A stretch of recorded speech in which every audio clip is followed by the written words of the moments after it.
Namaskar. Welcome to another episode of Editorial. Okay, so there was this probationer officer, young IAS officer called Puja Khedkar. She created a lot of controversy in Maharashtra. Now, while my editorial is not about Puja Khedkar or what the controversies she's created, we will talk about it briefly, just to set the context right. My editorial today is, have we got our IAS system, our civil services system wrong? That's the question we will ask tonight. Do we need reforms in our civil services and civil services exams? Let's talk about it. Let's get right into the show. So, let's start the story with Puja Khedkar. Puja Khedkar, young IAS officer, just passed out. She came into limelight when she drove an Audi, brand new Audi with that red and blue light with Maharashtra Shasan written in that Audi. I think the picture will be on your screen. When she drove this Audi to office, that is when she came into limelight. People wondered, young officer driving Audi to office. Collector not driving Audi, but young officer driving Audi to office. But that's not the worst part. The worst part is this lady, she wrote to the collector saying that I want house, I want car, I want staff, I want office, all that I want before I join and all of that. So she created a lot of ruckus. And actually, that also is not the worst. The worst is she got into IAS allegedly by claiming that she is OBC and the non-creepy layer of OBC, which means her annual income was less, her family household income was less than 8 lakhs. Incidentally, her father had assets worth more than 40 crores. She also claimed that she was mentally unwell. And when she was called for medical exams, she neither went for any medical exams, she actually delayed the medical exams and she refused to go for the MRI test. So all this, everywhere there were red flags. Now mind you, my story is not that. My story is not about this lady Puja Khedkar. My story is this one Puja Khedkar we found out about. Imagine how many Puja Khedkar have already joined the IAS officers and today are sitting in absolute power of absolute authority. Absolute authority. They have absolute powers to guide your life and mine. How many such IAS officers are sitting today? And we don't even know about them. This Puja Khedkar was caught, incidentally. You see, few cases that came to limelight was this person, Asif Yusuf from Kerala IAS officer who had given, he forged his income certificate. There was a lady called Nikita Khandelwal who also claimed to be physically handicapped. She said she's visually impaired. She was blind, but she wasn't, incidentally, and she got into IAS. There was this case of Anu Beniwal, where her father, who also was an IPS officer, claimed to be from economically backward class. Father IPS officer, and she claimed to be from economically backward class. Priyanshu Khati, incidentally, he also claimed to be physically handicapped, orthopedically handicapped. So many cases, and these are the cases that are in front of us. There are so many cases that are not. So like I said, my editorial is not about just this lady Puja Khedkar. My editorial is about the system.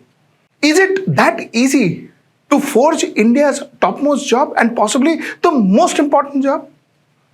You see, why is IAS so important? IAS is important is because IAS ensures that your healthcare is taken care of. IAS ensures that if there is a pandemic, they are there on the ground to ensure that it is contained. IAS ensures that your children gets educated. IAS ensures that there is water. IAS ensures that there is food. IAS ensures that there is infrastructure. IAS ensures that we have a life. This is what IAS ensures. This is what Indian Administrative Services ensures. I would also include IPS into the same. These are people who run our lives, who protect our lives. And if you have Puja Khedkars doing this, can you imagine what will happen? Can you imagine your city if Puja Khedkar becomes the commissioner of your city? Somebody like Puja Khedkar, I am not saying her. Somebody with a fake certificate, with fake EWS, whatever, economically weaker section certificate, with mental illness, fake certificate of having mental illness or orthopedic illness or whatever. These kind of people coming and becoming the commissioner in your particular city. Think what happens. Imagine what happens to your city. Imagine, aren't we putting lives in danger? Lives of the people in that city in danger. Imagine there is a COVID in that city and these people have to handle it. What will they do? This is my point number 1. My point number 2 is, chalo, theek hai. You become an IAS officer. You pass the UPSC exams, which is possibly one of the most toughest exams in the country. You pass the exams. You know, once you pass the exams, you're through. Your life is made. Because then you have to do nothing. There is nothing called, as you know, in medicine, you have to go through something called a CME, continuous medical education. So every year, every 2 years, you have to upgrade yourself. You have to go to various forums, various workshops, various CME conferences where you upgrade your knowledge. And it is mandatory. It is mandatory that you do that. But in IAS, people who run our life, there is nothing like that. You become an IAS and that's it. Relax, you're inside the plane. Now it will take off and you can fly. Put your legs up and enjoy yourself. Because you get promoted every 5 years, 4 years, you go on getting promotions till such time that you reach the top position where you handle, where you like I said, literally run people's life. You sit there. There is no check. There is no balance. What I mean is, for instance, I will just give you an example. For an Olympian, for a sports person who wins a medal, even who wins a medal in Olympics, next Olympics, he or she has to go for a qualifier to figure out whether he or she is still fit to compete in that Olympics. But an IAS officer, once the IAS officer joins as a probationer, that is the lowest post, goes up right to the top rank, whatever rank, chief secretary rank, he or she can go. No checks and balances. They go. They just go. Whether you are upgrading your knowledge, whether you are upgrading your education, whether you are upgrading your understanding about administration, no relevance. That person may not have touched a book. The person may not have upgraded himself or herself at all, and that person will automatically grow. Is there a check? Then what happens? Then the growth of that person, that particular IAS officer, purely depends on the minister. So the minister, you are a minister's close IAS officer and you are part of that coterie of that minister, then when that minister or his political party is in power, this IAS officer keeps on growing. When I say IAS officer, I mean all IAS, IPS, etc. This officer keeps on growing. Whether that person is good, whether that person is bad, till such time that minister, that politician is happy with that person, or that political party is happy with that person, he or she keeps on growing. No checks and balances, whether that person is good or not. If that person is honest, if that person doesn't get along with the political dispensation and the politician in power, then finished. Then that IAS officer, no matter how much good he or she is, that IAS officer, that IPS officer is picked and thrown in a non-executive position, which means irrelevant positions, irrelevant departments. And he or she languishes. There are times when good officers are languishing. Bad officers are top power. Top power. Who are they working for? The people of India. Who is paying for them? The people of India. Who decides who works where? The politicians. And IAS officers are comfortable. IAS officers are comfortable. Now imagine a state. Imagine a state if there were checks and balances at every level of IAS. Imagine a state where an IAS officer has to clear a particular test or some kind of certification to go to the next level. Would the IAS officer need to depend on a politician then? Because if that IAS officer is equipped enough, if that IAS officer has upgraded herself enough, that IAS officer can clear that test and go to the next level, regardless of who the politician is and what the politician says. Regardless of that IAS officer can go. He or she then may not need the politician's favor. I am not saying it is going to be utopia, but need favor at least till the way they need it now. There can be some amount of independence. But that is not there. UPSC will not do that. Because why should UPSC do it? Kyun magajmari yaar? You pass the UPSC exams and you are in. Then you are in and comfortable till you retire. This is what I question today. Why is there no upgradation test? Upgradation test helps in two ways. A, to ensure that good officers get the right position. Two, to ensure that good officers remains. And if you are not upgraded yourself, you are out. That is point number 2. Point number 3. Point number 3 is entitlement. What are you blaming Rahul Gandhi and somebody else? What? Akhilesh Yadav or... Why are you blaming them for entitlement? What do you think our IAS and UPSC officers are? You see, look at this IAS officer. Look at this on your screen. This man, he's come to visit a sick and look at where his legs are. He says sorry after that, but is this the education? Is this how he was brought up? And this man is an IAS officer. There are so many such incidents. There are, IAS officer emptied the entire Delhi stadium. I have done an editorial on this. This IAS officer emptied the entire Delhi stadium because she and her husband wanted to walk their dog. She and her husband wanted to walk their dog. So an entire stadium, all the kids running, playing cricket, warming up, jogging and all thrown out, and they walked dog. This happened.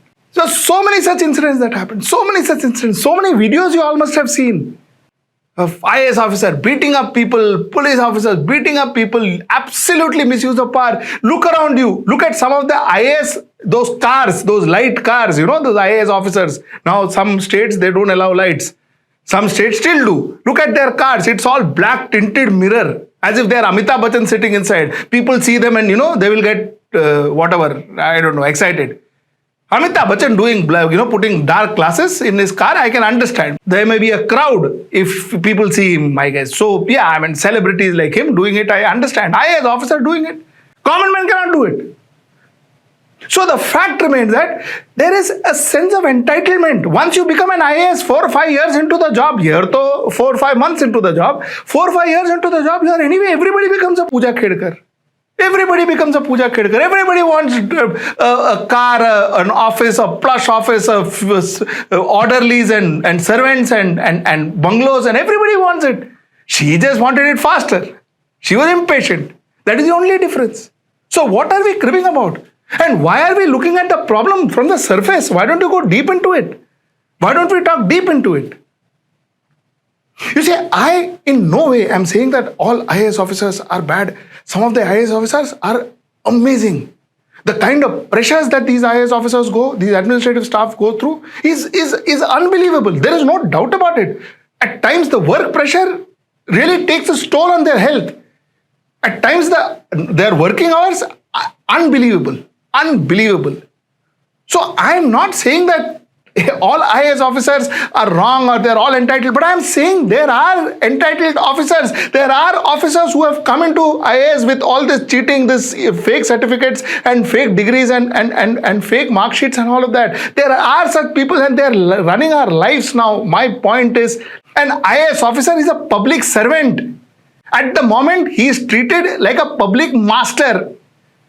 You have the politician who is the master. You have the IAS officer who is also the master. Finally, the slaves are us. We are the common servants, all of us, the people of this country. Rest, everybody is master. So is an IAS officer and an administrative officer. There's the third point I wanted to make.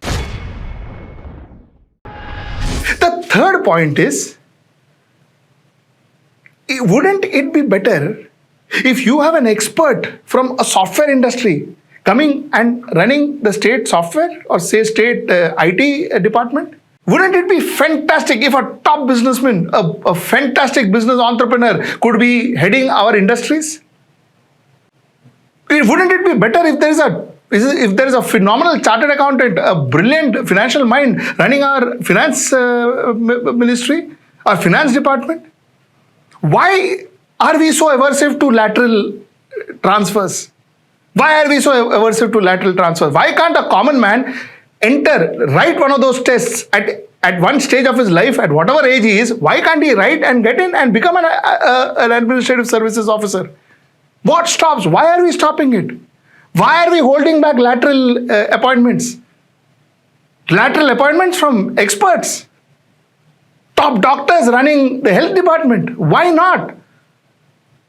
Why do we assume that once a person passes UPSC, that person can run health, can run education, can run IT, can run finance, can run everything, law, can run everything? Why do we assume that? Why can't we have experts at some level? So to conclude, 4 points I make. Point number 1 is the entry system should be more stringent, more transparent, and absolutely corruption free. Because this IAS UPSC is the lifeline of our country. Number 1. Number 2, there has to be a check and balance at every stage. Just because you passed, that doesn't mean you should come out of the other side as chief secretary. Shouldn't be that way. There has to be checks and balances at every level. There has to be tests at every level. Each individual has to prove that he or she is ready for the next level. Point number 3 is the same point actually, where that also will ensure that there is constant upgradation in the person's knowledge, understanding. Point number 3, there has to be a relook at the course. A course where you teach people to manage, but not to be masters. Teach people the concept of service, which is lost in Indian administrative services. It is Indian administrative masters. There is no services there. The concept of service, I think it should be taught. And finally, last but not the least, I think there should be an option for lateral transfers, lateral induction. At some level, if industry experts can join, can be part of the Indian administrative services, it is fantastic for that particular department. I am not saying pick up a doctor and make him a collector of a city. That is not what I am saying. I am saying if you can pick up a doctor and make him head the health ministry, the health department, wouldn't that be great? That's the point I wanted to make. Till I see you next time. That's tomorrow at 10. Take care and namaskar. Stay ahead with our cutting-edge news app. Instantly access the latest shorts in just 1 minute and breaking news in just 50 words. Download now for a smarter, faster news experience.